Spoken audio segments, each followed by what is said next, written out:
Ben Ahmet Kalkan, 4-5 yıldır Midyat'ta oturuyorum. Siyer sınavından haberim vardı. Geçmişte 6-7 yıl öncesinden sınava girmeye başladığım için her yıl tekrarlanan bu sınavdan haberim oldu. Ayrıyeten sınav zamanı dükkanlara, kapılara broşürler yapıştırıldığı için zamanında da haberimiz oluyor. Bu şekilde sınava hazırlanabiliyorduk. Sınavdan önce kitabı 2 defa okudum. İkincisinde tabii not aldım. Bu notlara da 2-3 defa baktım, tekrar ettim. Bu şekilde sınava hazırlandık. Sınavın zorluk derecesi aslında bayağı bizim kategori, 4. kategori kolaydı. Sınav sonucu normalde sınavda 5-6 soruda tereddütte kalmıştım şıklar arasında. Bayağı beni zorlamıştı o sorular. Ama full yaptığımı görünce bayağı sevindim. Normalde Umre'ye gideceğimi düşünüyordum, o hayalleri kuruyordum ama bu sefer nasip olmadı. İnşallah gelecek sene veya senelerde Umre'ye gidebileceğim inşallah. Ben siyer sınavı denilince aklıma diğer sınavlardan hemen ayırmak gerekiyor öncelikle. Amaç sınav değil, insanlara Peygamberimizi, asr-ı saadeti, onun sahabilerini, yol arkadaşlarını tanıtmak, tanımak, o mesajı almak, bizi robotlaştıran diğer sınavlardan ayrılıp gerçek ahiret sınavının bir yansıması olarak görüyorum. İnsanlar bu şekilde Peygamberimizi daha iyi tanıyabiliyor. Asr-ı saadeti az da olsa bir atmosfer içerisine girebiliyorlar, o atmosferin içerisine. Bu şekilde ekonomik, sosyal hayattan ayrılıp az da bir nebze de olsa Peygamberimizin hayatını görebiliyoruz, diyebiliyoruz.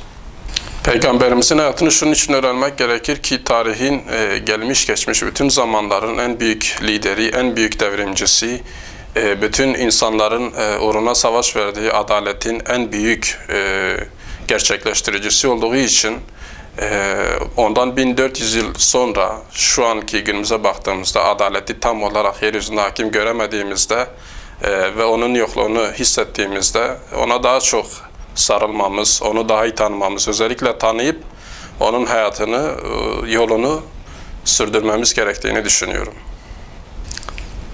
Normalde kitaba bakarak o atmosferi yaşamak gerçekten zor. Sadece sahabilerin, asr-ı saadetin hayatını okuyarak şaşırırız. Şu anki hayatımızla o hayat arasında gerçekten büyük farklar var. Çünkü dediğim gibi tarihin hiç görülmemiş bir toplumu yaşayıp geçti. Asr-ı saadet olarak biliniyor ve o saadetten ne yazık ki mahrumuz. Onu yaşayabilmek için öncelikle tanımak gerekiyor ve onun gibi bir toplumun yetişmesi gerekiyor. Tek başına münferit bir şekilde olabilecek bir iş değil. Siyeri, asr-ı saadeti, Peygamberimizin hayatını yaşanmış bir tarih olarak görmememiz gerektiğini düşünüyorum. Niye? Çünkü dediğim gibi tarihin gelmiş geçmiş bütün tarihin en büyük devrimcisi, en büyük adaletinin gerçekleştiricisi, insanları toplum halinde, düzen halinde huzura kavuşturan, saadete kavuşturan en büyük lider Hazreti Muhammed'dir. Tarih bunu bize gösteriyor. Bunun için en büyük adaletin gerçekleştiricisi olduğu için onun yolundan yürümemiz gerektiğini, onun hayatını okuyup onun hayatını gerçekleştirerek adaleti sağlamamız gerektiğini düşünüyorum.